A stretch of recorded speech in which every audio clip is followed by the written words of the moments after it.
Primero que todo, bienvenidos y bienvenidas a esta la novena clase del curso Desmontando los mitos de la teoría política occidental, un exordio frente a la muerte de la filosofía política.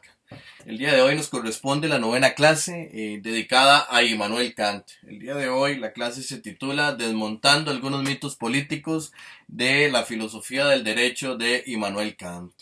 Es importante desmontar a Kant, ¿por qué? Porque es uno de los que podríamos llamar en términos coloquiales un rockstar de la filosofía. O sea, vemos estudiantes de filosofía hablando de Kant, como si hablar de Kant fuera algo magnánimo, algo superintelectual, algo de mucho respeto. De todo esto, es un gran intelectual, Immanuel Kant, en el sentido del ejercicio del pensamiento, pero también tenemos que ver qué es lo que dice realmente Immanuel Kant. ¿Qué es lo que quiere decir Immanuel Kant para la época en la que vivió? Porque Immanuel Kant nació en 1724 y murió en 1804. Pero también, ¿qué es lo que se interpreta de Immanuel Kant en la segunda mitad del siglo XX, en el contexto del surgimiento de la teoría política occidental?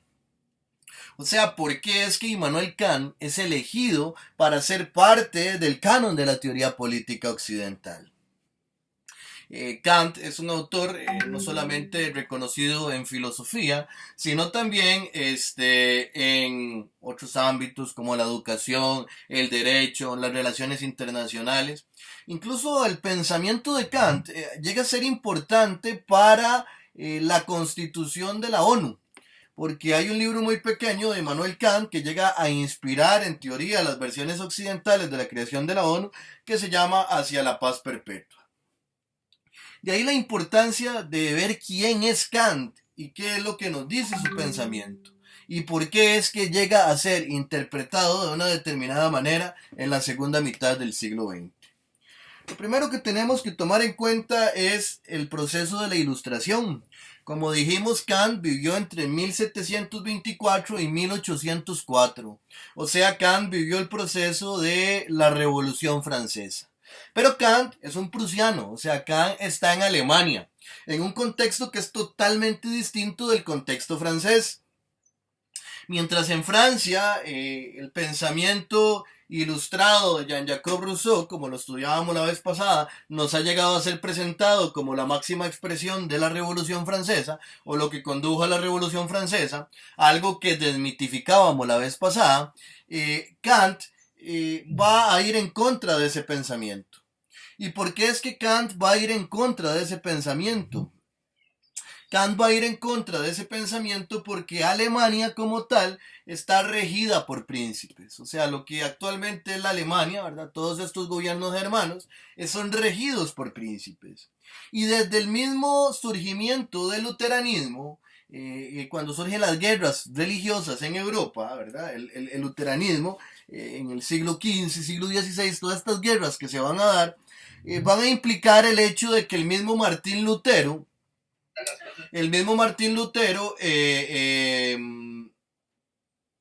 valoraba o tenía en gran estima en sus escritos el papel de los príncipes. Algo que era meramente material y político. ¿Por qué? Porque los príncipes germanos eran quienes estaban llevando la guerra llevaban la guerra en contra de la Iglesia Católica y aquellos países católicos que le declararon la guerra a los principados germanos, y una de las causas de esa guerra, no todas, era el aspecto religioso. Entonces Martín Lutero tiene textos que incluso se manifiestan en contra de la rebelión de los pueblos. Toda esta influencia luterana la vamos a encontrar también en el pensamiento de Kant. Y hay que notar también entonces esta relación. Mientras Francia está viviendo una revolución francesa, en Alemania más bien son cautelosos y cautelosas en función de un tipo de esa revolución, en tanto que tienen una forma de gobierno distinta donde todavía imperan una serie de príncipes. Otros aspectos importantes de tomar en cuenta es qué aportes da Kant a la constitución de la teoría política. incluso antes de que surgiera la teoría política occidental, o sea, la teoría política de la primera mitad del siglo XX. Recordemos que George Sabins, el historiador de la política de origen europeo, que llega a estar exiliado en Estados Unidos, es uno de los principales autores de la teoría política, y él tiene una gran influencia de Immanuel Kant. De ahí que Kant, cuando nos habla de política, nos habla del deber ser de la política. O sea, él visualiza la política no como algo material o como algo, bueno, él no cree en un materialismo, de hecho considera que no podemos conocer la materia, como lo vamos a ver más adelante, pero él considera que lo que debe determinar la política es el deber ser del hombre. Nuevamente esa categoría que hemos venido criticando a lo largo del curso, ¿verdad? Que se ha venido desarrollando esa figura ideológica que ha determinado el androcentrismo occidental. Entonces, esa noción del deber ser es característica de la teoría política de la segunda mitad del siglo XX, porque recordemos que nos van a decir que en la primera mitad del siglo XX la teoría política decía que el deber ser era determinado por quien hacía la historia. Y de ahí que había una posición comprometida, porque yo como individuo que hacía la historia tenía un compromiso con la realidad. Y ese compromiso con la realidad implicaba una determinación de aquel deber ser que yo visualizaba, debía atender la teoría política, y desde ahí iba a hacer la selección de textos, autores, épocas y argumentos para justificar esa noción del deber ser que en mi concepción como historiador o historiadora consideraba debía incentivarse. Pero acá, en la segunda mitad del siglo XX, ese deber ser hacia el cual debe tender la constitución de la teoría política deja de ser definido por la persona historiadora, ¿verdad? Y llega a ser definido por un grupo conservador. Un grupo conservador en el cual destacarán autores, como ya hemos mencionado, como Leo Strauss, ¿verdad? Que posteriormente influenciarán el pensamiento de los Bush, etcétera, y que van a determinar cuál es el canon de autores y textos a partir de los cuales debemos estudiar la teoría política. Y es en función de un deber ser de la humanidad, de acuerdo con el cual estos autores que son seleccionados van a constituir una tradición, que es una tradición analítica, no una tradición histórica como se nos ha presentado, y que nos escribieron para nosotros y nosotras cuando vivíamos en la segunda mitad del siglo XX. O sea, nosotros y nosotras como humanidad en la segunda mitad del siglo XX éramos la máxima expresión de la tradición occidental. Una tradición que conducía a una identidad occidental que se colocaba frente a lo no occidental. Entendiendo lo no occidental, tanto con la Unión Soviética como los países no alineados, en un espacio geográfico diferente y hacia el interior cualquier tipo de disidencia. Partidos de izquierda, posiciones anarquistas, planteamientos de organización indígenas, etcétera, todo era algo que era no occidental. Entonces la noción del hombre occidental y de la civilización del hombre occidental era lo que iba a imperar en ese discurso. Y ese era el deber ser hacia el que debía atenderse a la hora de hacer teoría política. Otro aporte que nos da Kant es el hecho de que como Kant plantea una filosofía racionalista, él niega el principio de contradicción. O sea, los argumentos no pueden ser contradictorios. Ese es uno de los principales principios para hacer teoría política en la segunda mitad del siglo XX. Y esto ya lo aporta Immanuel Kant. O sea, esto es rescatado de Kant para fundamentar la teoría política de la primera mitad del siglo XX y esto pasará también a la teoría política de la segunda mitad del siglo XX. Entonces, el método de la teoría política renuncia totalmente al contexto.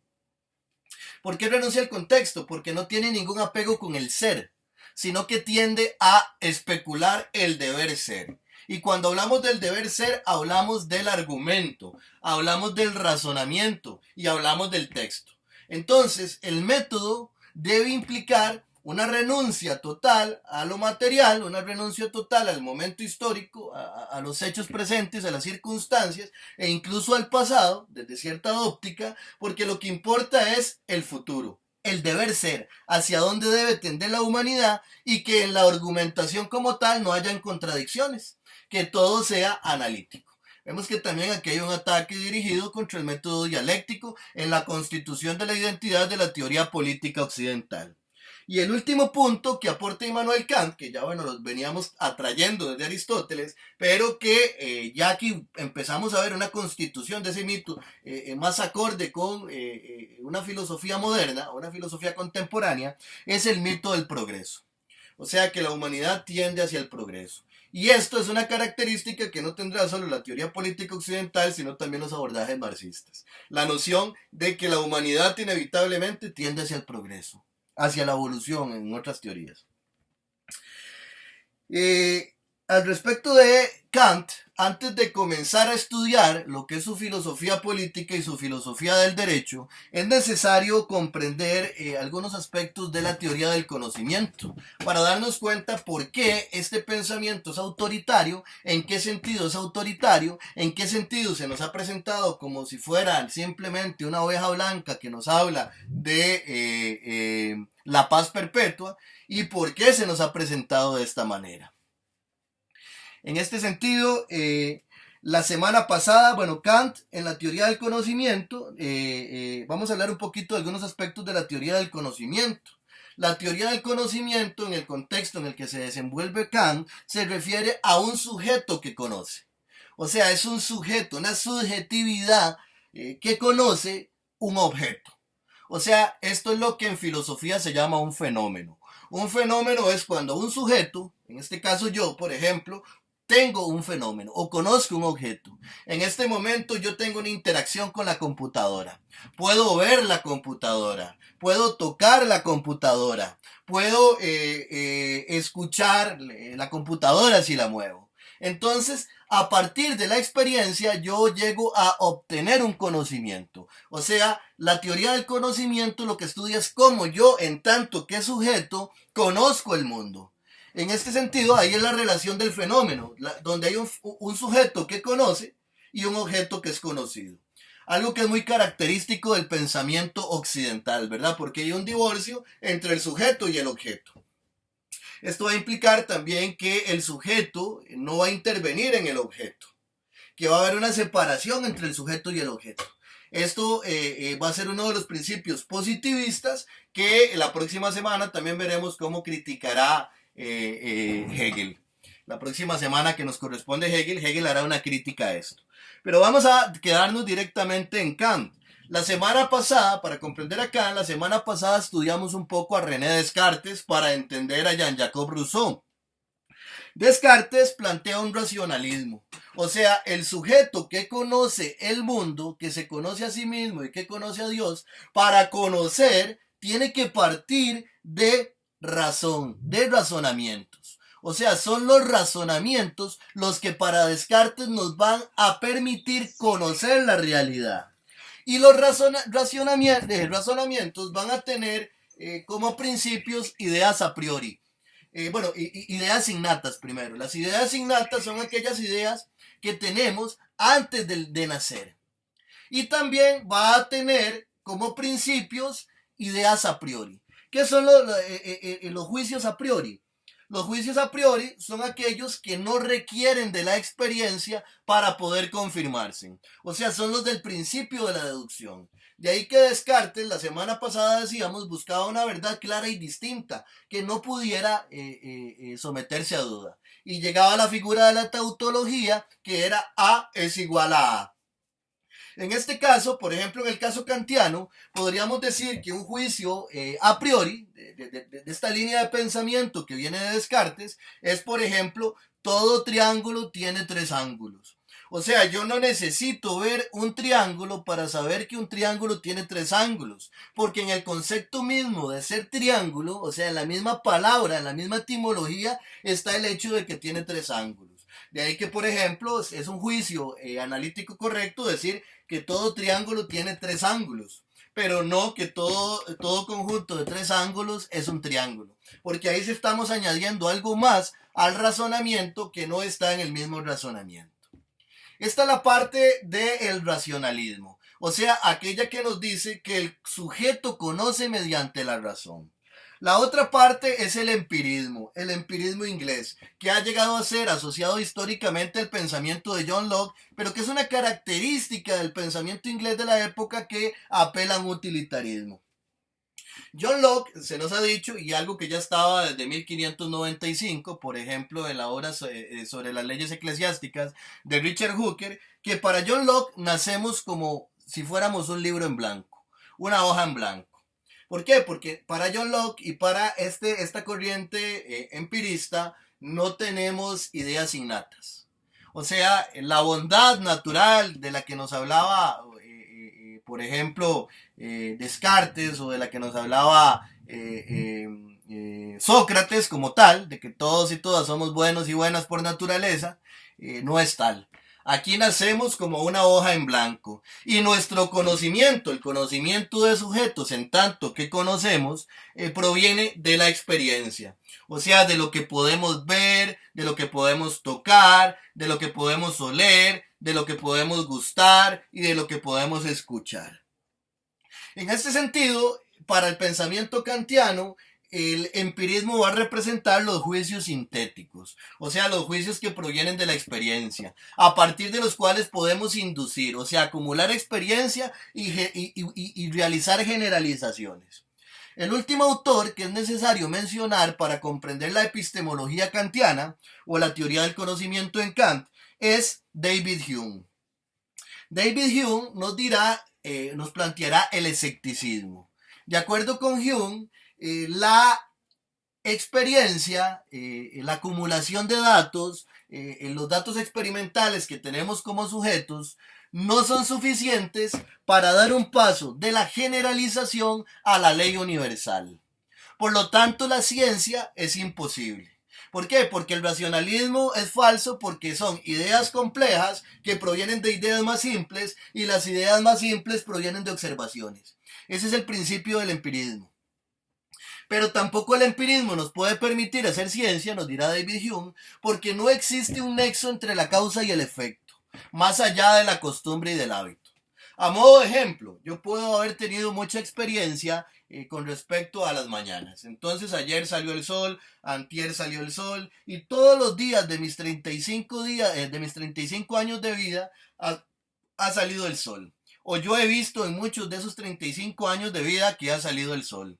A partir de eso, yo puedo generalizar, pero yo no puedo pasar, este es el problema de la inducción, yo no puedo pasar de esa generalización a una universalización. En este sentido, puede ser que el sol no salga mañana. O sea, lo único que a mí me hace pensar que el sol saldrá mañana es la costumbre y el hábito. Y es tan así que el sol ni siquiera sale. Ya es una costumbre del lenguaje decir que el sol saldrá, porque no es el sol el que se mueve, es la Tierra, de acuerdo con nuestra versión actual de la ciencia. En este sentido, Kant escribe una obra que se llama La crítica de la razón pura. La crítica de la razón pura lo que trata es de conciliar el racionalismo y el empirismo, o sea, justificar la existencia de juicios sintéticos a priori, o sea, que tengan una parte que sean de la experiencia y que tengan la universalidad de la racionalidad, para poder validar la ciencia después del conflicto que añade a la epistemología el escepticismo de David Hume. Kant, para hacerlo, planteará una cuestión que ha sido conocida como la revolución copernicana. ¿En qué consiste la revolución copernicana? Consiste en el surgimiento de la figura de un sujeto trascendental. ¿Y qué es un sujeto trascendental? Es un sujeto que tiene un conocimiento a priori, pero no a priori en el sentido de Descartes, sino en el sentido kantiano de que es un conocimiento que es antes de la experiencia. Existen dos principios a priori o antes de la experiencia, a partir de los cuales el sujeto determina la forma del fenómeno. ¿Cuáles son esos dos principios? El tiempo y el espacio. Para Kant, a diferencia de Newton, a pesar de que Kant parte del sistema newtoniano, lo que hace es darle una reinterpretación, Newton considera que el tiempo y el espacio están en el medio físico, o sea, están en el objeto.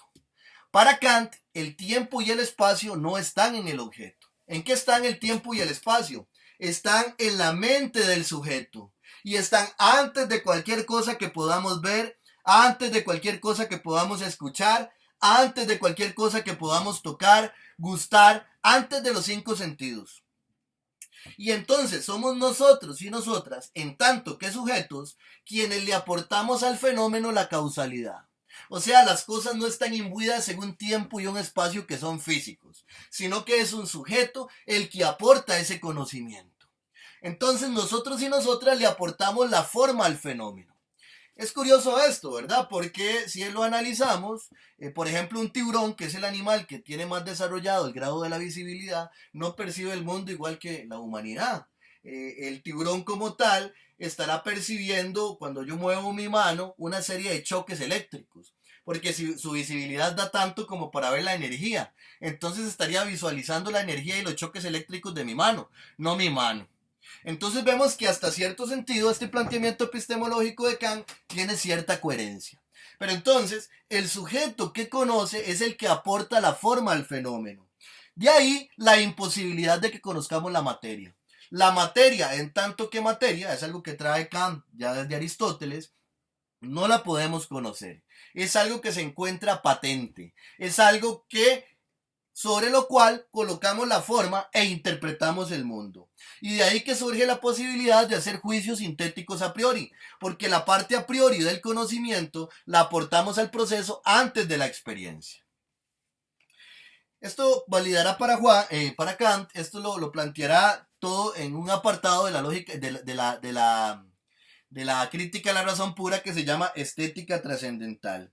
Y entonces a partir de eso validará la creación o la posibilidad de existencia de juicios sintéticos a priori.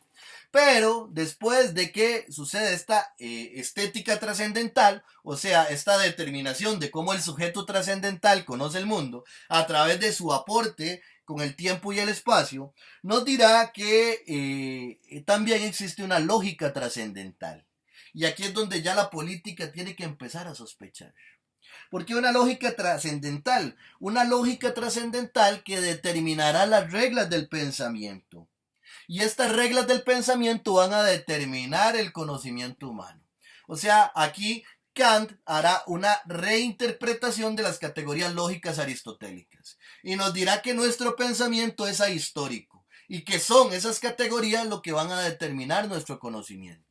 Ya que comenzamos a ver un principio de imposición en el modo en que tenemos que pensar, porque se considera como natural una serie de procedimientos que son considerados lógicos y de acuerdo con los cuales debemos ordenar nuestro modo de pensar. Ahí ya será la crítica de Hegel que veremos la próxima semana. Después de la lógica trascendental, Kant tratará de determinar en la crítica de la razón pura los límites de nuestro conocimiento. Y para eso recurrirá a una tercera disciplina, la primera la estética trascendental, la segunda la lógica trascendental y la tercera se llama la dialéctica trascendental. En él apelará a lo que él llama antípodas, y las antípodas son tipos de conceptos referentes a nociones metafísicas que se pueden afirmar y negar, pero que ninguna puede ser confirmada totalmente ni refutada totalmente. Entonces nos dirá Kant que hasta ahí llega el conocimiento del ser humano y de la ser humana en función de la crítica de la razón pura.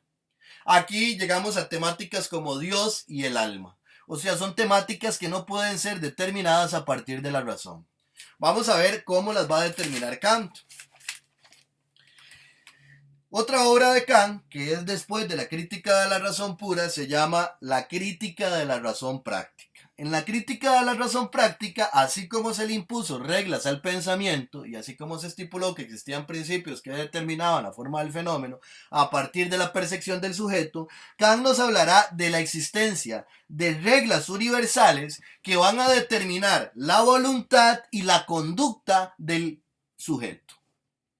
Aquí es sumamente interesante, ¿verdad? Porque cuando hablamos de reglas universales, Kant busca, al igual que Descartes, reglas que no tengan contradicción alguna. Por ejemplo, Kant llega a uno de los principios más generales y dice, actúa conforme a la máxima que sea buena para ti y para toda la humanidad. Y nos dice que ningún hombre va a estar en contra de esta máxima porque todos y todas tenemos una buena voluntad. O sea, Kant sí cree en la existencia de una bondad natural. Por lo tanto, Kant cree en la presencia de cuestiones a priori, como ya lo vimos, como lo es el tiempo y el espacio, por ejemplo. En este sentido, nos dirá Kant de que como somos buenos y buenas por naturaleza, bueno, yo estoy haciendo el lenguaje inclusivo, eso no está en Kant, y como somos buenos por naturaleza, entonces vamos a actuar conforme a máximas que nos vamos a imponer como sujetos que van a determinar nuestra voluntad, cuando la voluntad se refiere a lo que queremos y a nuestra libertad y nuestra conducta. Esto basado en una buena voluntad y en ese proceso en el cual nos vamos a imponer nuestros propios principios, vamos a gestar nuestra libertad. Y esto va a determinar lo que es el conocimiento práctico. Y es en la práctica donde vamos a poder llegar a tener un conocimiento de la divinidad. Aquí viene toda la influencia luterana, ¿verdad? También, donde él nos dirá que es en la acción práctica donde podemos tener un conocimiento del noúmeno o de aquello que no podemos conocer mediante la razón pura. Sin embargo, aquí es donde yace una trampa. Yo lo he expuesto en varios artículos que he redactado. Hay una trampa porque aquí se nos presenta un principio que pareciera ser la autodeterminación, mediante el cual yo, en tanto que sujeto, me impongo las reglas universales con las cuales voy a determinar mi voluntad y mi conducta. Ah, pero estamos hablando de reglas universales. Entonces, cuando hablamos de reglas universales, no estamos hablando de yo en tanto que sujeto, sino de un autoritarismo que se puede visualizar en tres figuras. Esto ya no es Kant, esto es de mi propio pensamiento y como les digo, como lo he escrito ya en algunos artículos. Entonces Kant planteará la existencia de un yo que tiene pretensiones de universalidad. O sea, un yo que pretende imponerse universalmente en los otros y las otras. O sea, en la medida que sus principios y sus reglas universales se perpetúen en los otros sujetos, en esa misma medida llegará a ser más universal. El segundo es un yo sumiso. ¿Qué es un yo sumiso? Es un yo sumiso que acepta como su libertad las reglas universales y determina su voluntad y su conducta de acuerdo a esas reglas que le son impuestas desde afuera por ese yo que quiere perpetuarse como universal y que se perpetúa en mí en tanto que entidad sumisa. Y el tercero es un yo transgresor. ¿Y qué es el yo transgresor? Es aquel que no acepta esas normas como si fueran universales, plantea otras propias, adecuadas para determinar su voluntad y su conducta, y se convierte en transgresor de las intenciones de universalidad de ese primer yo que pretende ser universal. O sea, ese yo es el que se opone al yo autoritario, al yo totalitario, al yo fascista, al yo tiránico. En este sentido, desde la perspectiva que he venido desarrollando, este yo transgresor es el que realmente es capaz de gestarse su propia libertad, de imponerse sus propias máximas, sus propios principios para determinar su voluntad y su conducta. Pero para hacerlo, tiene que conocer cuál es esa lógica universal que trata de imponerse. Después de esta introducción vamos a ingresar ya directamente a lo que es la filosofía del derecho de Kant. ¿Qué es la filosofía del derecho de Kant? Kant nos habla de que el contrato social como tal es la regla, no es el origen de la constitución política. O sea, ¿contra quién está dirigido este argumento de Kant? Está dirigido contra los planteamientos del contrato social que ya podíamos ubicar o que la historia occidental nos ha hecho ubicar en Jean-Jacques Rousseau y en John Locke. O sea, el contrato social como tal no es el origen de la constitución civil o de la constitución política. O sea, el Estado no surge a partir de un contrato social. El contrato social es la representación de la ley. O sea, la representación de lo que existe. ¿Por qué? Porque si el contrato social, tal y como se venía planteando en la teoría inglesa y después es asumido de una manera distinta en la teoría francesa, es el origen del gobierno civil, el pueblo tiene un poder, porque es el pueblo el que ha generado a partir de un contrato la constitución. Y por lo tanto es el pueblo quien puede disolver la constitución. Y si el pueblo puede disolver la constitución, también puede quitar a el soberano, al soberano entendido en términos kantianos como el príncipe. Recordemos que Kant está en este momento defendiendo a los príncipes germanos de posibles procesos revolucionarios como la Revolución Francesa que se da en su contexto. En este sentido nos dice que el contrato social no es el origen del Estado, por lo que el pueblo no tiene un derecho a partir del contrato social. El contrato social en Kant es la regla, la norma imperante, la ley como tal. Este es un primer punto importante para comprender entonces por qué Kant es asumido como parte de la teoría política occidental. Ya vimos que John Locke era asumido como un autor de la teoría política occidental y como padre del liberalismo principalmente por su teoría de la libertad natural, de que el Estado surge para asegurar la propiedad privada, y su teoría del amigo y enemigo, que quien no acepta la propiedad privada como un derecho natural es irracional y por lo tanto es enemigo mío, pero no solamente enemigo mío, sino enemigo de toda la humanidad. Muy funcional en la segunda mitad del siglo XX en un contexto de Guerra Fría desde esas posiciones occidentales. En Jean-Jacques Rousseau vimos que lo que se enfatizaba, bueno, aparte que también hay una justificación de la propiedad, donde en el estado natural existía una posesión y no una propiedad, y que con el surgimiento de una fuerza común a partir del contrato social surgirá la propiedad, pero también que la magistratura que gobierna debe ser elegida periódicamente por elecciones representativas, por elecciones populares. Esta parte era lo que se rescataba de Jean-Jacques Rousseau en la segunda mitad del siglo XX. ¿Para qué? Para legitimar los sistemas electorales como la forma de democracia, la democracia representativa, aquella que se oponía a los modelos de gobierno en la Unión Soviética y en muchos países no alineados. Finalmente, y bueno, podemos ver que todavía el discurso, hasta por lo menos hace unos 10 años, como lo vimos en la primera parte del curso, era un discurso fundamental, ¿verdad? Para Estados Unidos, la legitimidad de las elecciones. Es hasta en acontecimientos recientes donde la legitimidad de las elecciones, entre comillas, ¿verdad? Porque ya también hemos hablado críticamente sobre esta pretendida legitimidad que es en función de sus intereses, ya pasa por encima de su propio discurso. O sea, no pasa por encima de las elecciones hasta ahora. Pasa por encima de las elecciones desde que generó el modelo de Estado-Nación en la segunda mitad del siglo XX. Pero pasa por encima de su propio discurso hasta años recientes.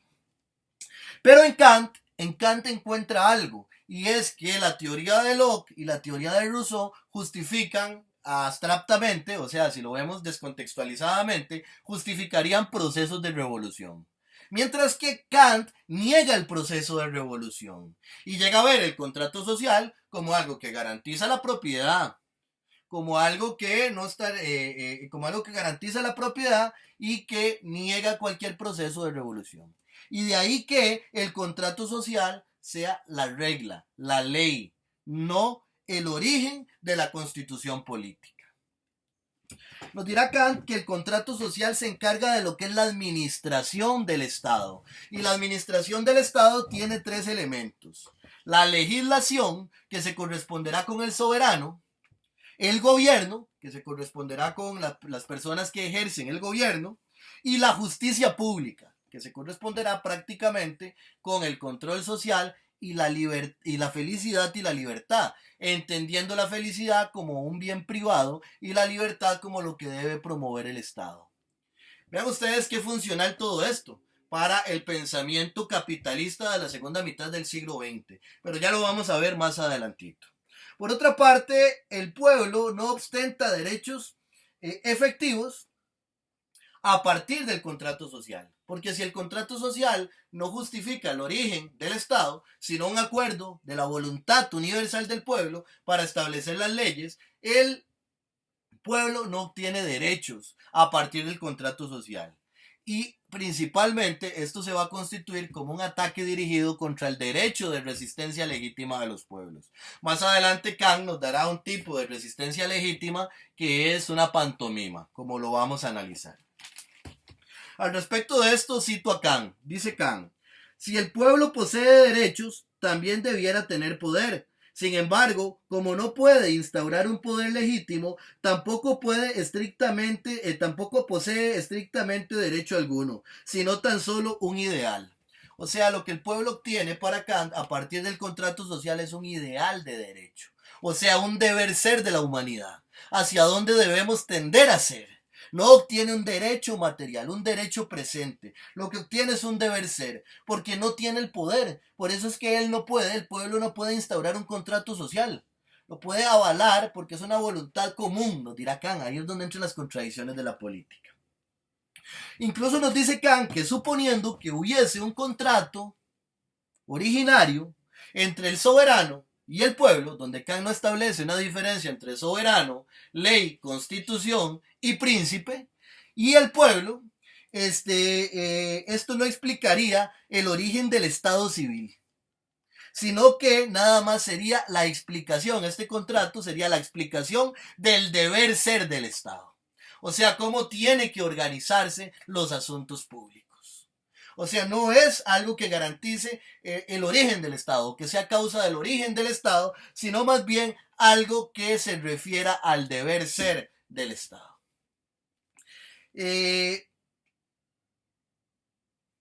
Aparte de esto, nos dice Kant que la libertad que pudiera tenerse en un estado de naturaleza no se pierde en el estado civil.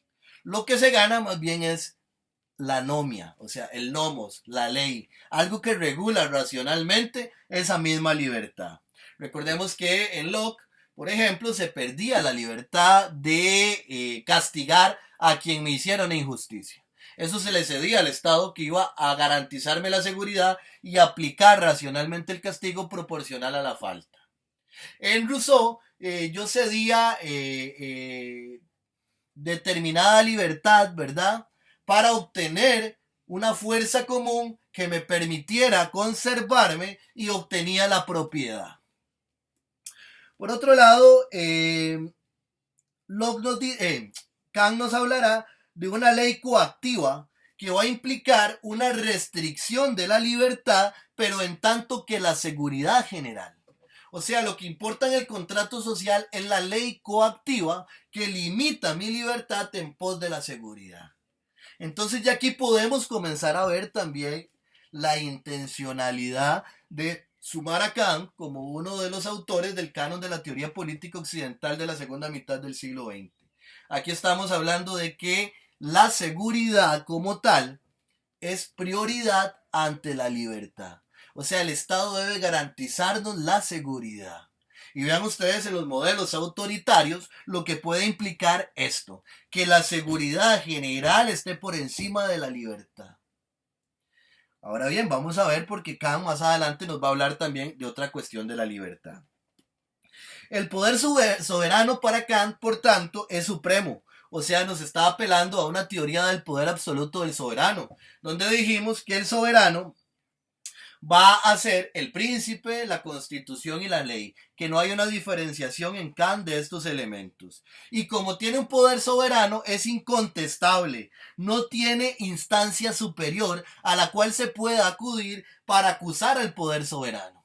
O sea, nadie puede ir en contra del poder soberano del Estado que ostenta la ley, la constitución y el príncipe. O sea, el príncipe, la ley y la constitución están por encima de la ley y por fuera de la ley. Son un tipo de Estado de excepción. ¿Qué pasa con esto?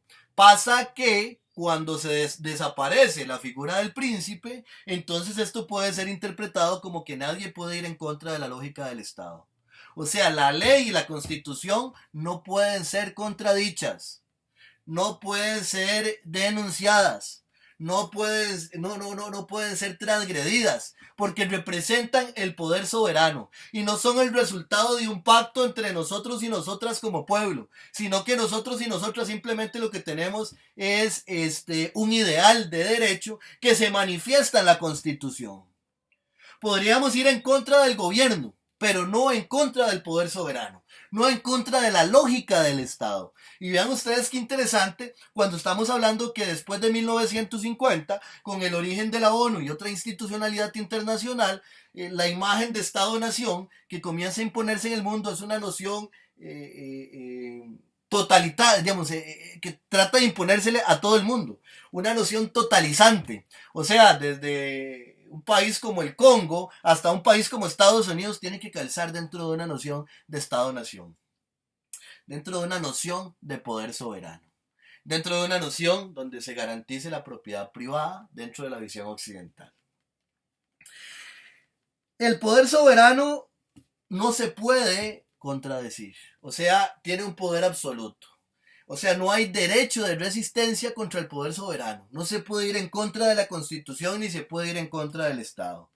Puede replicarse al gobierno, como decíamos, pero no al poder soberano. Y el gobierno puede ser replicado porque el gobierno tiene que actuar con probidad. Y la probidad es entendida como la moralidad, la integridad y la honradez en las acciones. Entonces, como Kant parte de que todos actuamos y todas actuamos por buena voluntad, entonces la probidad es la mejor política. Entonces, si el gobierno no actúa con probidad, entonces podemos hacer una réplica del gobierno. Pero esta réplica va a ser muy limitada, como vamos a ir viendo poco a poco. Ok, vamos a adelantar un poquito acá. Vamos a hablar un poquito del gobierno del príncipe, que como vimos es el soberano, el Estado y la Constitución en Kant. Entonces el príncipe, nos dice Kant, y abro comillas, vela por la buena marcha de las cosas. O sea, el príncipe se encarga de supervisar. O sea, esa jerarquía social, esa jerarquía natural, ontológica, que ya veníamos viendo desde Aristóteles, no entra en contradicción con esto. El príncipe es la máxima autoridad que se dedica a la contemplación de los asuntos públicos y a la supervisión. Por eso debe ser ajeno a los favoritismos y al mismo tiempo debe saber juzgar el puesto que le corresponde a cada cual dentro del ordenamiento social. O sea, lo que decíamos criticando a Kant. Aquí ya sale una figura de un yo que tiene pretensiones de universalidad, de un yo que trata de perpetuarse como universal sobre otro yo que al ser sumiso adquiere ciertos márgenes de libertad que no le son propios, sino que le son impuestos por la universalidad del otro yo. Y a ese hay que anteponerle o contraponerle el yo transgresor del que hablábamos y al cual reivindicábamos. En este sentido, vamos a hablar un poquito de la relación entre la felicidad y la libertad. Y para ver aquí cómo Kant aporta es uno o sus argumentos son descontextualizados y son reapropiados por las mismas teorías neoliberales. Kant nos dirá que todo hombre busca la felicidad. Todo hombre busca la felicidad. Y promociona su felicidad en el seno de la sociedad. O sea, la felicidad es algo individual. El bienestar es algo individual. Yo me lo gesto haciendo ejercicio de mi libertad. Y haciendo ejercicio de mi libertad, entonces promociono mi libertad, promociono mi felicidad en la sociedad. Y el Estado no debe determinar dónde yo como individuo o como sujeto debo colocar mi felicidad. O sea, soy yo el que debo determinar dónde coloco mi felicidad. En este sentido, el Estado debe limitarse a protegerme y a proteger mi felicidad de aquellos que pudieran obstaculizar mi felicidad y mi libertad. O sea, un Estado que se limita a las nociones de seguridad, como lo veíamos anteriormente.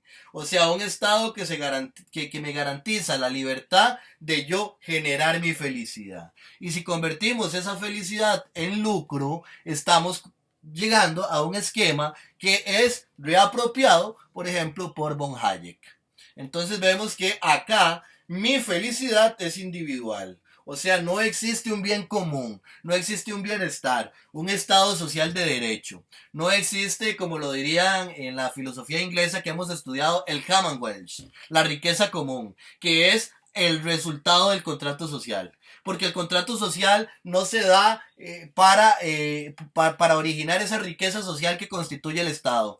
El contrato social lo que hace es establecer la ley. En ese sentido, no existe un bien común. Lo que existe es una felicidad privada y el Estado no debe decirme dónde yo debo colocar esa felicidad. Vean qué pertinente esto para los planteamientos neoliberales. O sea, el Estado no me debe imponer a mí qué hacer con mi felicidad. Y si mi felicidad es mi lucro, o sea, el Estado no tiene por qué estarme rebajando de lo que yo lucro para darle a los demás y a las demás. Claro que estas son interpretaciones que se pueden hacer después de 1950. O sea, estamos diciendo por qué Kant llega a ser parte de la teoría política occidental. Nos dice Kant, abro comillas, el Estado no puede obligar a nadie a ser feliz o a hacer feliz a otro, sino que debe garantizar la libertad de cada cual. Vean ustedes qué interesante esto. O sea, el Estado debe garantizar la libertad. Cada quien se gesta su felicidad. O sea, si la felicidad es material, entonces si yo no tengo acceso a la salud, no tengo acceso a la educación, eso no es problema del Estado. El Estado tiene que garantizarme la libertad, de que yo pueda vivir con libertad, independientemente de si yo tenga acceso a la salud, etcétera. La libertad prima sobre la felicidad. La felicidad es algo privado, es un bien privado, no es un bien común. Es algo privado. Y lo que el Estado garantiza es la libertad. O sea, los ideales desde los que se constituye la noción de libertad estadounidense. Por otra parte, nos dirá Kant que la constitución política es una coacción recíproca del ciudadano conforme a las leyes. O sea, lo que implica la constitución es que yo tengo un límite de mi libertad frente a los otros y las otras en tanto que su libertad. Yo puedo gestar mi felicidad de acuerdo a los límites con los cuales yo no afecte la gestación de la felicidad de otra persona. Y el principio de la Constitución, por tanto, no es la felicidad, no es el estado de bienestar, no es la riqueza colectiva, sino que es el derecho. El principio de la Constitución es el derecho. Y vean ustedes que esta noción racionalista, de la mano con la noción de la interpretación positivista, es la que está imperando en este momento en muchos países como Costa Rica. Lo que importa es la ley, no la justicia. Lo que importa es el derecho, no el bienestar. O sea, si usted logra interpretar esa ley de una manera que no se salga de lo que está escrito sintáctico, gramaticalmente en esa ley, usted puede justificar algo. Porque no importa la realidad, lo que importa es la ley. La ley es el soberano. Usted puede ir en contra de el funcionario o la funcionaria, pero no puede ir en contra de la ley. La ley es lo soberano, pero ¿quién hace la ley? ¿De acuerdo con qué intereses hace la ley? ¿A favor de quién hace la ley? Por ejemplo, si tomáramos en cuenta de que no podemos ir en contra de la ley, ¿qué pasa con la reforma procesal laboral? Donde se habla de disolver sindicatos en Costa Rica. Donde sectores que tradicionalmente han sido importantes para establecer presión social, de acuerdo con esquemas de realismo político, que son los únicos que entienden las élites conservadoras, esos sectores llegan a ser considerados esenciales. O sea, no hay una posibilidad de una resistencia. Donde si a usted le arrestan y tiene el rostro cubierto en una manifestación, tiene penas más altas. Aquí es donde comenzamos a ver esa figura autoritaria de ese yo, que trata de perpetuarse como universal en los otros sujetos. Vamos a ver, bueno, si todavía nos queda tiempo para ir amarrando más aspectos. El bienestar del conjunto no es el fin de la constitución o del ordenamiento político. El bienestar es un medio para garantizar el derecho. O sea, lo que prima es el derecho. Mientras usted pueda tener el derecho, o sea, mientras el derecho pueda estar bien fundamentado, mientras el derecho pueda estar bien defendido, mientras el derecho no entre en cuestión, o sea, mientras el soberano, que para Kant era el príncipe, en la segunda mitad del siglo XX ya estamos viendo que es otra noción de soberano, mientras esa ley sea la que impere, o para que esa ley impere, no importa que se tenga que promover cierto estado de bienestar para el conjunto, o para la multitud, o para el pueblo. Esto es muy característico de la actitud de las élites costarricenses en la fase de oligarquía, no en la fase actual de tiranía. ¿Por qué? Porque lo podíamos ver en la segunda mitad del siglo XX, donde por la presión de movimientos de la primera mitad del siglo XX había un Estado social de derecho bastante consolidado y las élites tenían cierta tolerancia, por decirlo de alguna manera, hacia un bienestar del común. O sea, que hubiera un acceso a la educación hasta cierto punto, por lo menos hasta secundaria, generalmente, ya para lo universitario era más reducido, un acceso básico a la salud, etcétera, ¿verdad? Acceso al agua, acceso a la electricidad. ¿Para qué? Para garantizar otras cosas que a las élites le interesaban. Esto ya se pierde después de la década principalmente de 1990 con la venta de Codesa, etcétera, pero lo estamos viendo, o sea, el bienestar para Kant no es el fin, el bienestar o la felicidad no es el fin. El fin de la Constitución es el derecho. El fin del gobierno es el derecho. El fin del Estado es el gobierno. Y el fin por el que el juez delibera es el derecho. En este sentido, la libertad va a estar regulada por leyes universales y va a estar por encima de la felicidad general. Entonces vean ustedes, tampoco es que esto está garantizando la libertad, sino que la libertad va a ser determinada por leyes universales, definidas por un yo que quiere perpetuarse en términos de universalidad, y estas leyes universales que van a regular mi libertad, en tanto que yo sumiso, van a estar por encima de hasta mi felicidad, porque yo soy parte del conjunto general que va a constituir la felicidad general. En este sentido, lo que va a primar es el principio del establecimiento del Estado y su ideal, o sea, el ideal de derecho. El jefe del Estado para Kant tiene tres caras. Una cara es el legislador, que es el soberano, que ya vimos que es el que hace la ley, el que está por fuera de la ley, el príncipe kantiano, que en este momento es la figura corporativa del Estado, ¿verdad? En la segunda mitad del siglo XX. Por otra parte está el gobernador, que es el que se encarga de administrar la paz y la felicidad conforme a las leyes que son impuestas por el legislador. Entonces, aquí hace una diferencia entre el Estado y el gobierno, que es interesante de analizar. Y por otra parte, la tercera cara es el juez. Y el juez va a estar sometido tanto a la ley del soberano como a la voluntad del gobernador o del regente. Vean ustedes el esquema de Estado que está planteando Kant y la funcionalidad que va teniendo para la constitución del aparato jurídico que es funcional para los intereses de Estados Unidos en la segunda mitad del siglo XX. El pueblo no tiene derecho, por tanto, a enjuiciar, juzgar o destituir al soberano. Porque el soberano o el príncipe para Kant o el Estado en la segunda mitad del siglo XX es el que tiene el poder. Mientras que el pueblo no tiene el poder. Porque si el pueblo tuviera el poder, el soberano no es soberano. Aquí es donde entra el elemento que hablábamos al principio de la exposición. El principio de no contradicción. O sea, las cosas no pueden ser contradictorias. Si el soberano es soberano, el pueblo no es soberano. Porque si el soberano es soberano y tiene todo el poder soberano y el pueblo tiene poder, entonces el soberano no es soberano. Porque las cosas son o no son. Es o no es. Principios del autoritarismo. En este sentido nos dice Kant, vamos a empezar a ver unas citas, dice: toda mejora pública, merced a la revolución, es impropia, puesto que su fundamento no descansa en los derechos del Estado existente. O sea, Kant niega el derecho de rebelión, el derecho de revolución, en tanto que un cambio que vaya más allá de la ley. Si el pueblo quiere protestar contra el gobierno, que no es contra el soberano, o sea, puede protestar contra la gente que administra la política del príncipe, o puede protestar contra el gobierno de turno, pero no contra la estructura del gobierno. En este sentido, si quiere protestar, tiene que hacerlo de acuerdo con lo que se lo permita la ley. No puede hacerlo con un mecanismo que vaya en contra de la ley.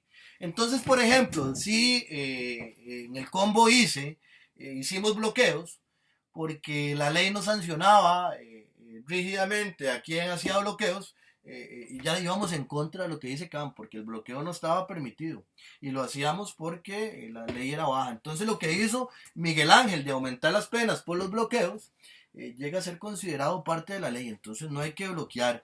Ya para la lucha en contra del TLC podíamos hacer manifestaciones, tortuguismo, pero no podíamos bloquear. Y ahora con la reforma procesal laboral, sectores que pudieron ir a marchar en contra del TLC, como los sectores de la Caja Costarricense del Seguro Social, de los hospitales, etcétera, no pueden ir a manifestarse, porque son sectores esenciales de acuerdo con la ley.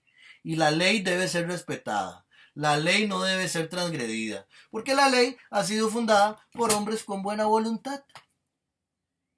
Vean ustedes qué interesante y funcional es el discurso kantiano para la justificación de el surgimiento de la noción de Estado-nación que se dará después de la Segunda Guerra Mundial. Vamos a ver por acá, nos dice Kant que el pueblo, para entrar en protesta, o sea, aquí lo que él admite como un derecho a la protesta, que es algo muy limitado, y como lo decíamos al principio, una pantomima, es contra el gobierno, nunca contra el soberano, que era el príncipe o el Estado, podríamos verlo ahora. En este sentido, el pueblo puede ser representado, tiene que ser representado. O sea, no puede ser el pueblo como un todo, sino que tiene que ser representado. Por otra parte, va a tener un derecho de resistencia para recusar al regente e incluso para recuperar su libertad. O sea, si el regente, ya ahorita vamos a ver ciertas formas de gobierno, le ha quitado la libertad al pueblo, el pueblo puede recuperar su libertad. Pero sin recurrir a la revuelta. O sea, no se puede recurrir a la revuelta. O sea, tiene que recurrir al príncipe para representadamente hablar con el príncipe para decir que un funcionario me quitó la libertad. Pero yo no puedo hacer una revuelta porque eso va en contra del príncipe. En este sentido podemos ver cuando hay manifestaciones sociales de distinta índole, por ejemplo el estudiantado es el que muchas veces se niega a esto. ¿Qué es lo que ha pasado siempre en las manifestaciones sociales en Costa Rica? Se nos ha presentado como único mecanismo para llegar a una resolución de conflictos estos mecanismos kantianos, de que tiene que haber una representación. Entonces ahí van Albino Vargas, ahí van otras personas que históricamente han negociado a costas de los movimientos sociales. Entonces, ¿qué les sirve que haya manifestaciones para luego sentarse en una mesa a representar? Y no solamente a representar, sino a desmotivar, porque entonces la gente comienza a pensar que los movimientos sociales no sirven, que los sindicatos no sirven, simplemente por el accionar de figurillas públicas desgastadas y que son parte del mismo sistema. Pero entonces vemos que no se piensa que se puede negociar con el pueblo. Eso es imposible. Para Kant es imposible. Hay que negociar con una representación. Vamos a ver. Bueno, voy a ir cerrando un poquito con otras temáticas importantes. Esto es una cita de Kant. La violencia frente al soberano atenta siempre contra los principios de la Constitución Civil. O sea, no podemos violentar el orden del Estado Social de Derecho. Es un principio que ya está en Kant. Y hoy en día, ¿qué es si la persona que atente contra el Estado Social de Derecho y el ordenamiento y las leyes que estipula y legisla y aprueba nuestra preclara y sabia Asamblea Legislativa y que impulsa nuestro preclaro y sabio Poder Ejecutivo? En ese sentido, ¿qué es el que va en contra de eso? Nos dice el mundo que es terrorista. Vean ustedes qué interesante, hasta donde se ha podido llevar una descontextualización del pensamiento kantiano. O sea, desde Kant podría justificar que quien va en contra de leyes es un terrorista. Y quien va a la revuelta y a la manifestación social en contra de las leyes es un terrorista. En ese sentido también nos dice Kant, la Constitución Civil ha de contener todos los derechos del pueblo y del soberano. Solo podemos actuar con lo que nos permite la Constitución. Tanto el Estado como el pueblo. Pero el pueblo no puede ir en contra del soberano o el Estado, mientras que el Estado sí puede ir en contra del pueblo. Al respecto de las contradicciones que trata de evitar Kant, pero que están presentes en su obra. Nos dirá Kant también hablando de lo que es un gobierno despótico, ¿verdad? Que es aquel donde el soberano trata al pueblo como una propiedad. Nos dirá que el pueblo, nos dice Kant literalmente, el pueblo no debe considerarse como una propiedad ni por un momento. O sea, aquí hay una contradicción muy grande, porque no podemos considerarnos como una propiedad, pero nos tratan como una propiedad. Sin embargo, nos dice que solo podemos protestar de acuerdo con el ordenamiento jurídico institucional que se nos da para protestar. Pero el ordenamiento jurídico e institucional en el contexto actual se ha cerrado de tal manera que no hay posibilidad de contrarrestar una decisión arbitraria de una asamblea legislativa o una decisión arbitraria de Carlitos Alvarado y su séquito o más bien su séquito, no, él es la cara de un Estado profundo, tiránico, que trata de imponernos una forma de hacer la política. Entonces vean qué interesante. No debemos considerarnos una propiedad, pero si nos tratan como una propiedad, no podemos protestar más allá del Estado social de derecho, porque todos y todas actuamos por buena voluntad, incluidos Carlos Alvarado, la UCAEF y todas estas organizaciones empresariales de los grupos más retrógrados y neoliberales de Costa Rica. Qué lindo que es Can, ¿verdad? Todo es bueno por naturaleza. Nos dice Kant que no puede darse que pueden darse los gobiernos despóticos, pero una constitución despótica no puede ser tal. O sea que un príncipe no puede ser despótico, que un estado no puede ser despótico. Pueden haber gobiernos despóticos, pero no constituciones despóticas. Entonces aquí es donde entra esa contradicción, porque aquí es donde entra la crisis de los valores de la democracia liberal. O sea, esto que nos está planteando Kant es una salvaguarda que en nuestro contexto deja de ser funcional. O sea, en el tanto que nos dice que las constituciones no pueden ser despóticas, pero estamos viendo que se están implementando leyes tiránicas, estamos viendo que se están implementando políticas tiránicas por encima del pueblo, como si el pueblo no fuera nada. Pero no podemos actuar con una revuelta. No podemos actuar de otro modo. Vamos a adelantar un poco. Bueno, otra cuestión de la que hablábamos era la del mito del progreso. Kant nos dirá que el género humano progresa hacia lo mejor. O sea, todo esto que estamos viviendo con la Tercera Guerra Mundial, el colapso de la economía estadounidense, el COVID-19, la pobreza, el hambre, etc., es porque la humanidad está tendiendo hacia la perfección. Entonces Kant nos hablará de que debemos desarrollar tanto una disposición natural como moral en tanto que sujetos, pero que esto se dará a partir de un medio cultural y de la interacción con otros pueblos, lo que nos va a conducir a la historia, lo que nos va a conducir a un sistema cosmopolita de la historia del mundo. Kant va a plantear un adultocentrismo de acuerdo con el cual las sociedades antiguas son la infancia de la humanidad y progresivamente la humanidad va hacia su madurez y en su madurez llegará a un estado cosmopolita donde prácticamente no haya limitaciones de fronteras. O sea, otro ideal que buscaba Estados Unidos con sus políticas imperiales fracasadas. En este sentido, podemos ir viendo muchos elementos más, muchas otras cuestiones, pero bueno, ya llevo bastante tiempo hablando. Y nada más vamos a ver ya para cerrar algunas combinaciones interesantes de analizar que plantea Kant, pero no las vamos a analizar, nada más vamos a mencionarlas un poquito. Una es que cuando existe la ley y la libertad, pero no existe el poder, surge la anarquía. Habría que analizar esa combinación. La otra es que cuando existe la ley y existe el poder, pero no existe la libertad, está el despotismo. Entonces habría que ver si ese despotismo o tiranía es lo que estamos viviendo hoy en día. La otra es que donde existe la libertad, pero no existe ni la ley ni el poder, estamos hablando de un estado salvaje. Este argumento ha sido utilizado para conquistar colonias o países que tienen pensamientos diferentes a los occidentales, diciendo que no tienen libertad, diciendo que tienen libertad, pero no tienen ley ni poder, y que necesitan de alguien civilizado que les enseñe a gestar su libertad y a promover las leyes. Por último, nos dirá que cuando existe el poder, pero no existe la libertad ni la ley, hay un gobierno brutal. Habría que analizar procesos, como por ejemplo la aprobación de la reforma procesal laboral, para ver esta figura donde existe el poder, no existe la libertad ni existe la ley. Para ver si en este momento las características tiránicas de algunos gobiernos van tendiendo a lo que sería un gobierno brutal. Esto también es muy aplicable a la hora de analizar las dictaduras militares. En países donde la violencia se caracteriza porque una estructura militar gobierna, como por ejemplo el caso de Honduras, ¿verdad? Podríamos decir que existe el poder, pero no hay libertad ni hay ley.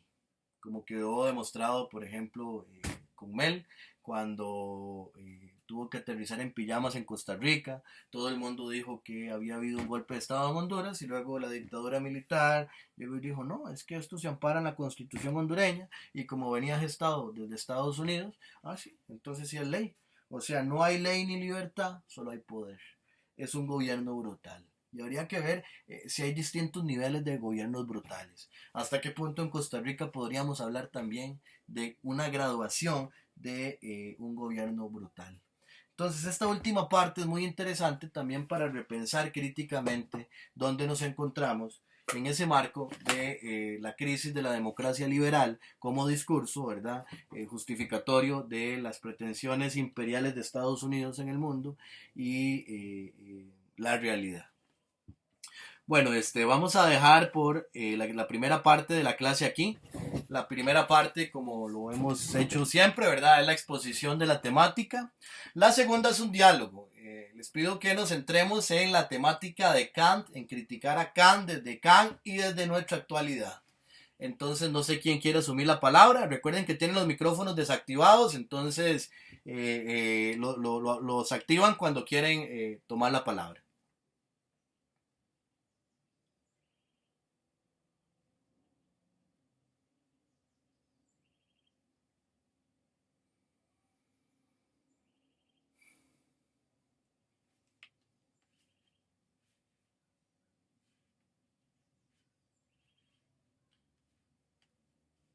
Recuerden activar el micrófono, ¿verdad? Para tomar la palabra.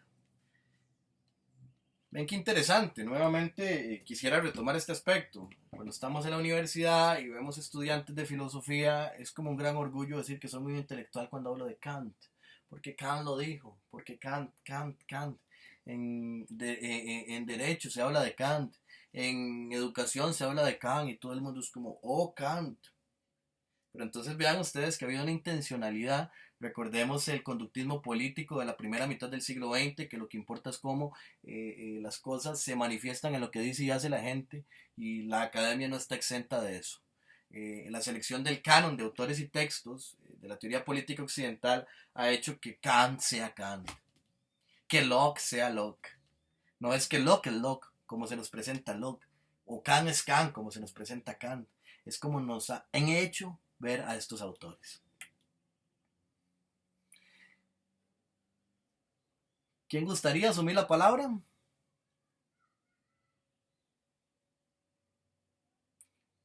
Adelante, fellow Gister. Hola. Hola, buenas.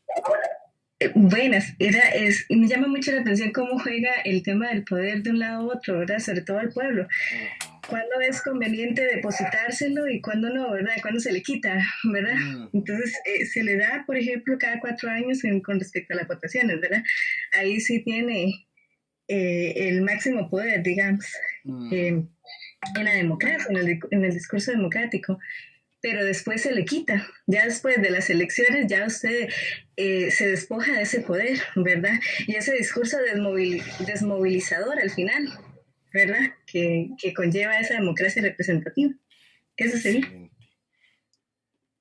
Es muy interesante, ¿verdad? Los esquemas ideológicos que se nos implantan. Desde Jean-Jacques Rousseau se asume como un autor de la teoría política occidental y un gran autor, a pesar de que fue criticado por Voltaire, que las mismas personas ilustradas no lo consideraban parte del movimiento de la ilustración, que incluso se le considera un prerromántico hasta cierto punto, en lugar de un ilustrado, y que también se ha visto desde otras perspectivas que justifica un estado totalitario, ha sido interpretado como uno de los principales autores del liberalismo, junto a John Locke.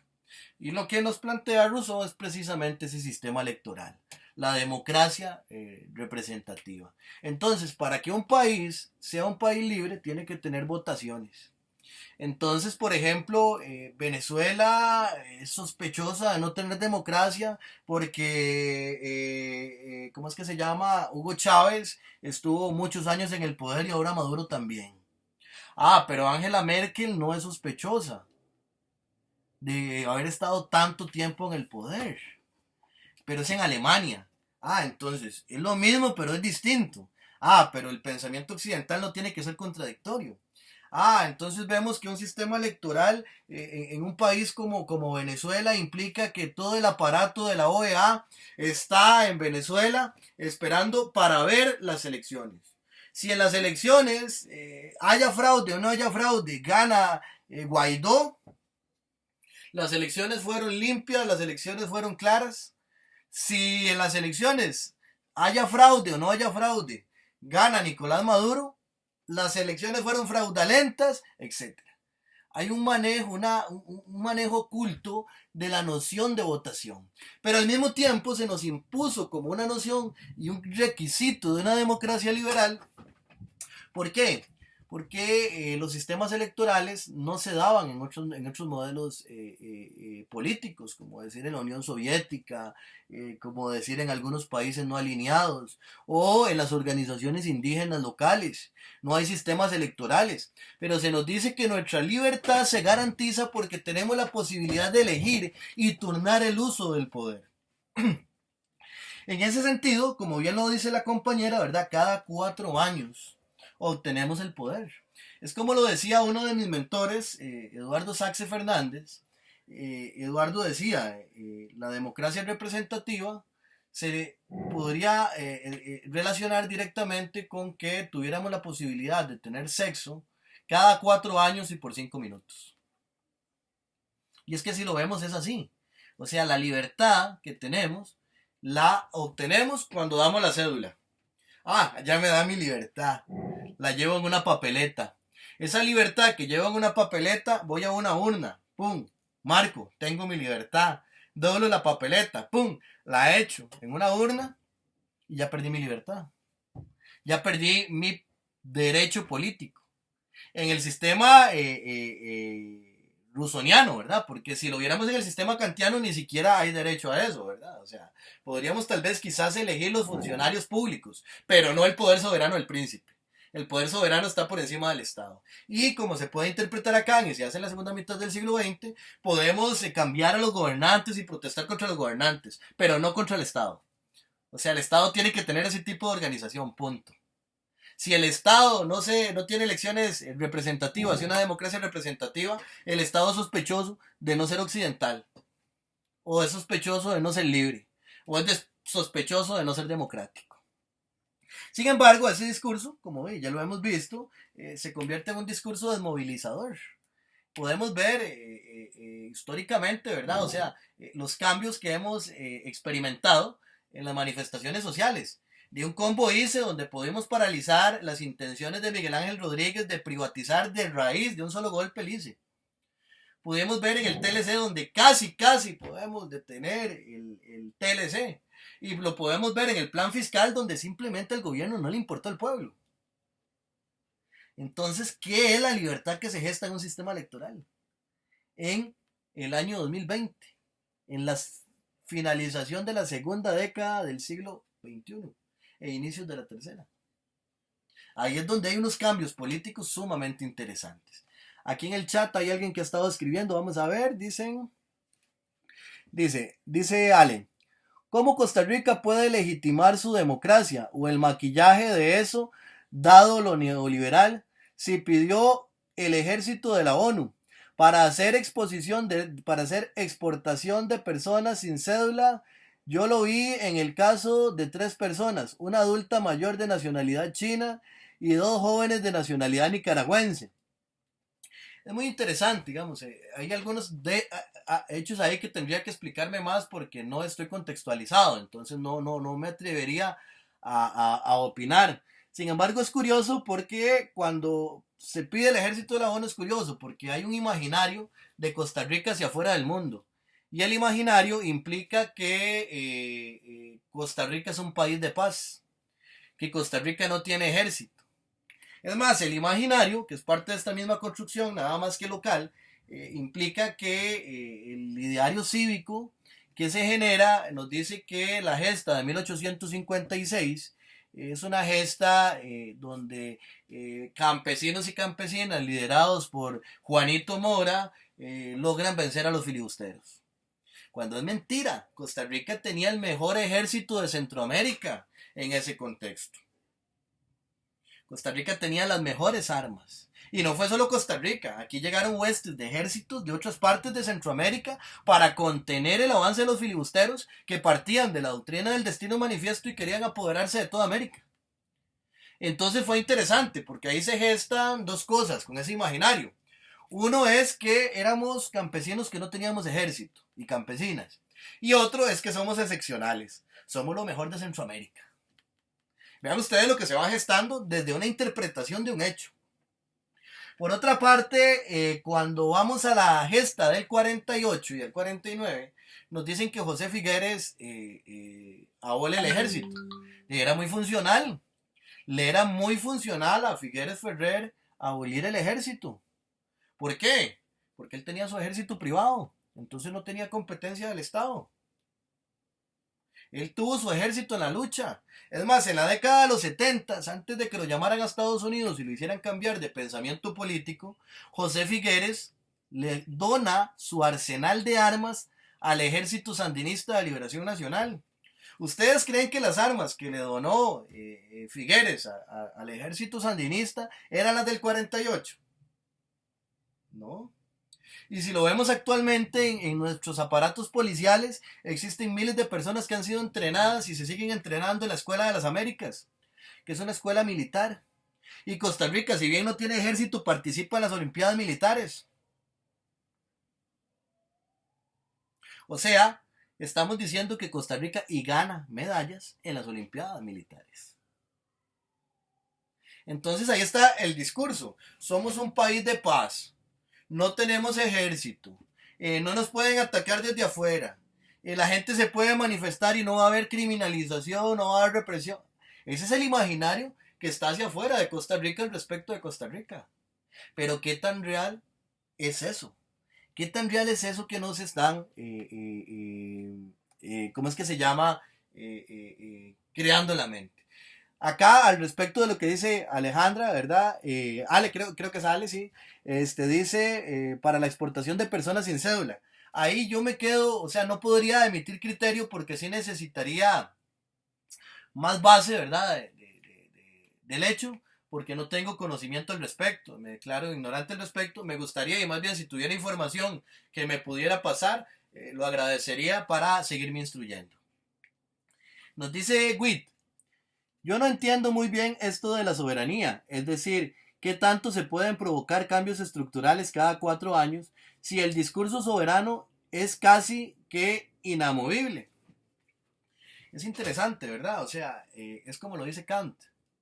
El soberano está por encima y por fuera de la ley. Entonces, si el soberano para Kant era el príncipe, estaba diciendo que existía un gobierno absoluto, un poder absoluto del príncipe para gobernar. Pero el príncipe entonces, al tener ese poder absoluto, era la ley y era el Estado.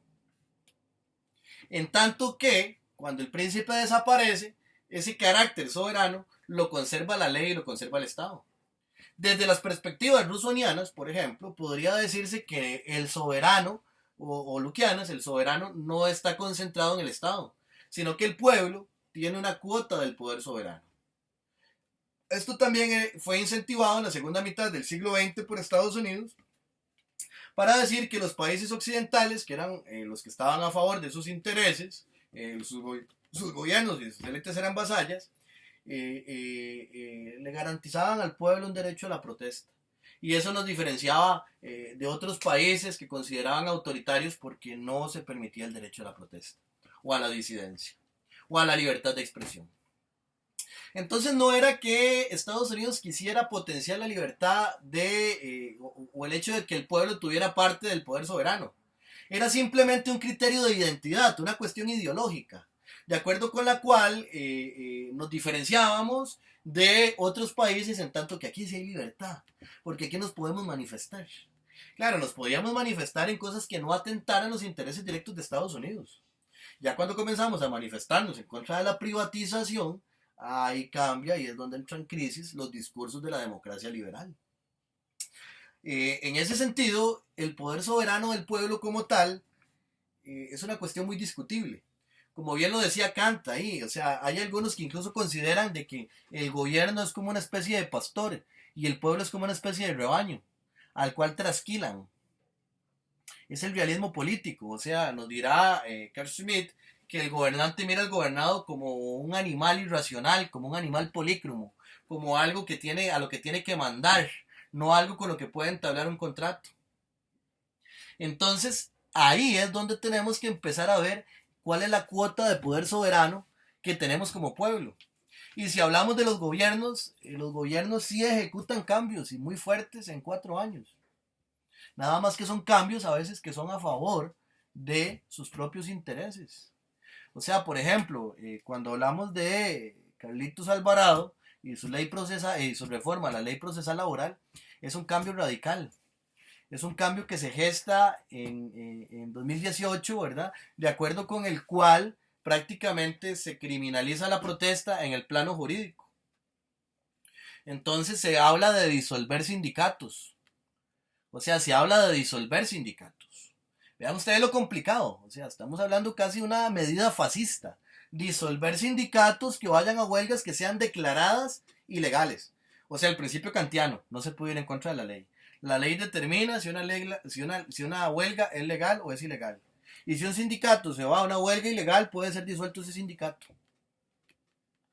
Vean ustedes hasta dónde está llegando el nivel de autoritarismo. Claro, estamos viviendo un contexto mundial que propicia esos cambios. Propicia que estos gobiernos tiránicos que se han impulsado en la fase final de la decadencia del imperio estadounidense den este tipo de cambios. Hay otros cambios que han sido más lentos. Por ejemplo, en la década de los 80 comienzan, en la administración de Monge, comienza a implementarse un primer PAE o programa de ajuste estructural. Y es hasta después Calderón, que no puede aprobarlo, pero Figueres sí, que se aprueba el segundo PAE en la década de los 90.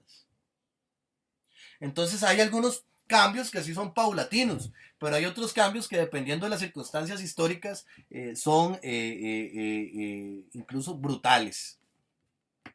En este sentido,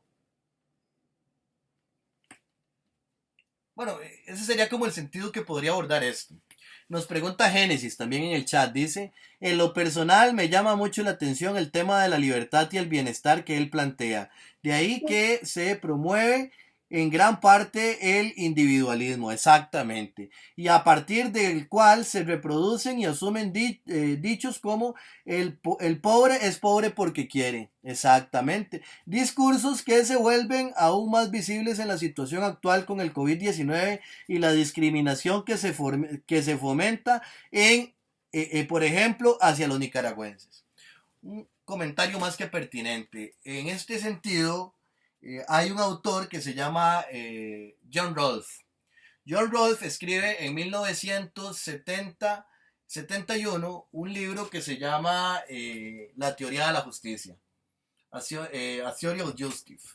En este libro él hará un planteamiento que seguirá a Kant, un planteamiento racionalista de corte kantiano, y planteará una de las teorías que será o que tendrá mayor influencia en el pensamiento costarricense de la segunda mitad del siglo XX o después de la década de los 70, incluso en las primeras décadas, en la primera década del siglo XXI, un discurso que hasta llegó a la segunda década del siglo XXI, que fue fundamental en el gobierno de Laura Chinchilla, la teoría de la igualdad de oportunidades.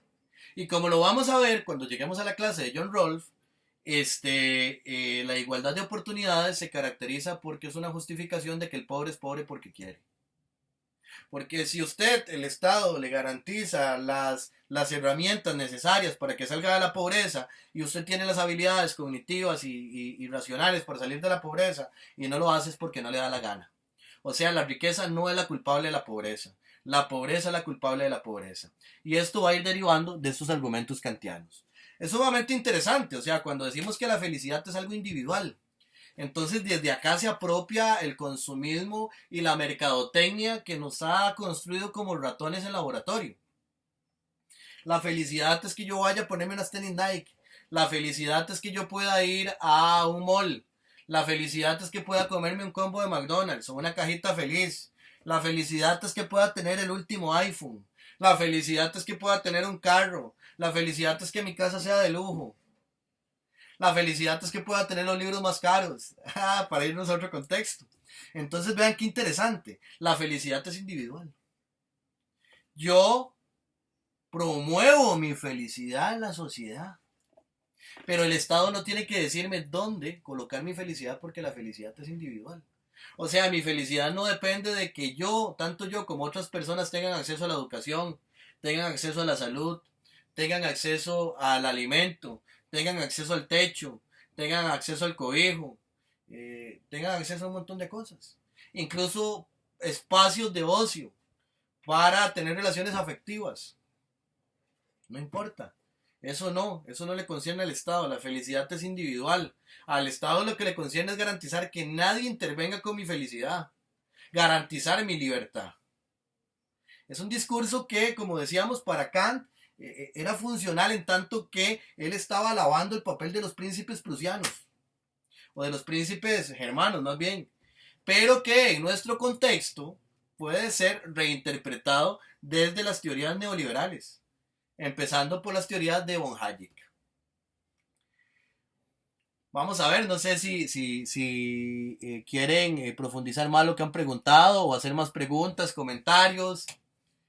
Adelante, está el micrófono abierto, el cuadro de chat también, lo que quieran emplear.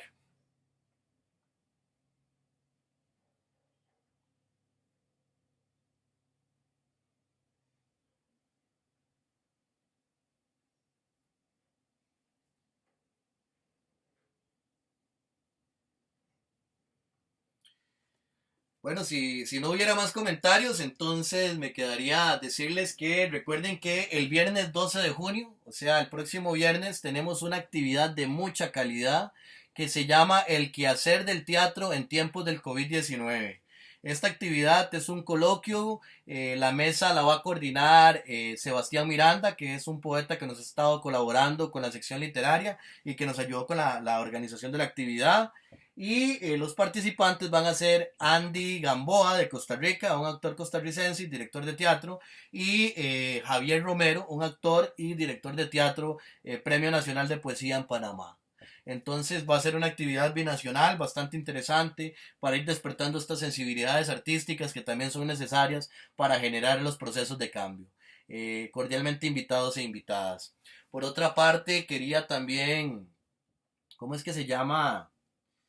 Invitarles para las actividades de las que vamos a ser parte la semana que va del 15 al 22 de junio, que va a ser el Festival Internacional de Poesía, de Poesía en el Lugar de los Escudos, México. En ese festival vamos a estar posteando en el grupo de la cátedra distintas actividades, son de muy alta calidad, van a haber poetas de la India, de España, de Italia, de Marruecos, de Argentina, de Paraguay, de Brasil, de Estados Unidos, de México, de Guatemala, de Costa Rica, y no solamente se va a hablar de poesía, sino que van a haber mesas de discusión sobre lo que es democracia, pero desde la perspectiva de la poesía, ¿verdad? Y mesas de discusión sobre el quehacer del arte.